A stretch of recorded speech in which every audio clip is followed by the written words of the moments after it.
At first glance, it's a classic family portrait from the antebellum South. We see 4 children. They are innocent, well-dressed, and posed with the formality you'd expect from portraits of the time. And here comes the shocking truth. The 4th figure, the male at the top, his presence was almost erased from history, but not completely. By the end of this story, you'll understand why his reappearance changes everything we thought we knew about this era.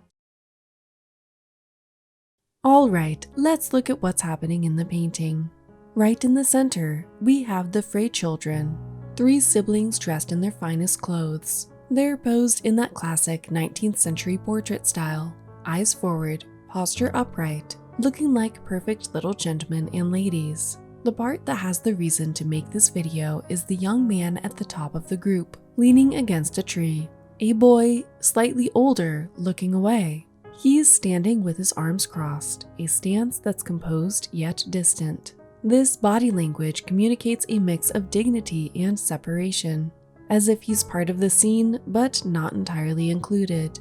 Here's the twist. For over a century, he wasn't even visible. Yep, this boy's image was literally painted over at some point in history. For decades, people only saw the 3 Frey children. No one knew about Bélizaire. His story was hidden in plain sight. And here's a deeper question to reflect on. Why was Bélizaire placed in the background?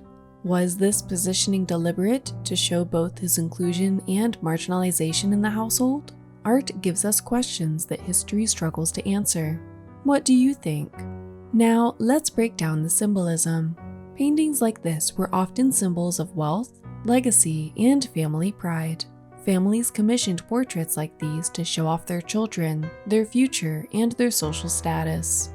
The Frey children's fine clothing is a symbol of their family's wealth. Look at the rich fabrics and the intricate details in their clothes.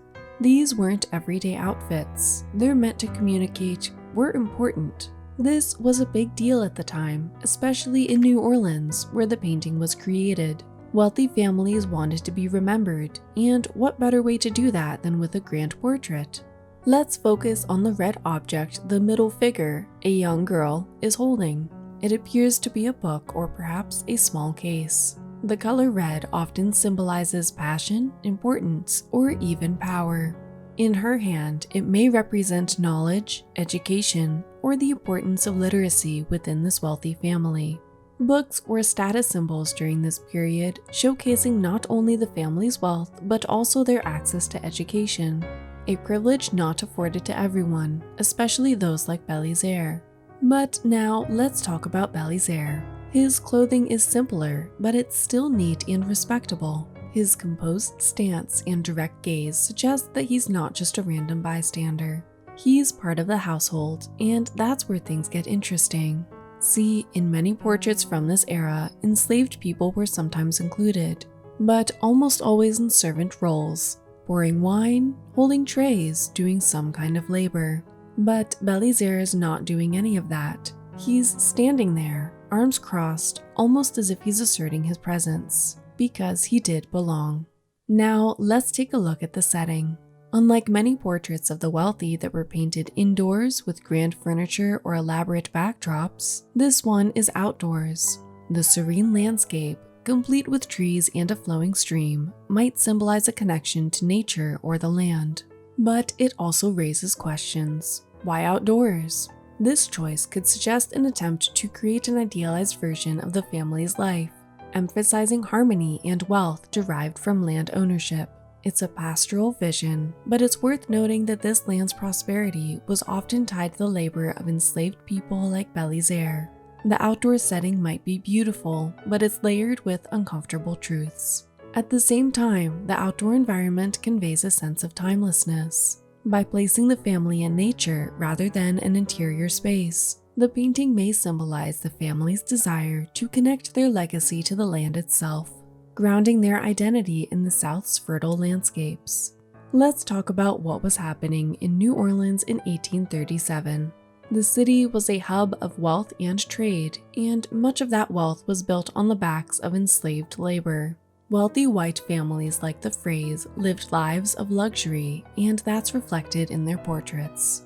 But the presence of Bélizaire tells a different story. Bélizaire was not just a random figure. He was believed to be an enslaved boy owned by the Frey family. The fact that he's in this portrait, not as a servant but as an equal presence next to the Frey children, is significant. It's rare to see an enslaved person portrayed this way, and it's a subtle but powerful reminder of the complex relationships between enslaved children and the families they lived with. Now, here's where it gets even more interesting. Later, someone, and we'll never know exactly who, decided that Bélizaire didn't belong. His figure was painted over. Imagine that. Someone went in, added paint over his image, and for a century, people believed the Frey family had only 3 children in the portrait. It's erasure, plain and simple. It's important to say that the motivations for such actions are speculative. Fast forward to the 21st century. Art conservators began studying the painting and noticed something strange. Subtle changes in texture, slight inconsistencies in the paint's surface. These are clues restorers look for, and in this case, they hit the jackpot. When conservators used infrared scanning, they discovered Bélizaire's face beneath the paint. It's like an X-ray for art, and in this case, it revealed a ghost from history. Bit by bit, they restored him, bringing his image back to the surface where it had been hidden for so long. It's an emotional moment when you think about it. Bélizaire, a boy who was erased from history, was brought back into the light. The symbolism here is profound. It's about more than just a boy in a painting. It's about the way history tries to erase people and the power of restoration to bring them back. The painter, Jacques Guillaume Lucien Amans, isn't widely known today, but at the time, he was one of many artists who made a living painting wealthy families. Back then, portrait painters were like today's professional photographers. They were hired to capture a perfect version of reality, which makes the choice to include Bélizaire even more remarkable. Most painters stuck to the script, showing only the people who mattered in society's eyes. This story's not just about the painting, it's about whose stories get told and whose stories get hidden. It's a reminder that history is rarely as perfect as it's made to seem. If you've made it this far, I have a question for you.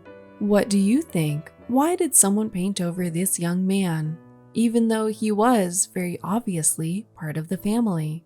Let me know in the comments. Thanks for taking this journey with me. If this story moved you as much as it did me, be sure to like, comment, and subscribe. Every painting has a story, and together we're uncovering them one by one. See you next time.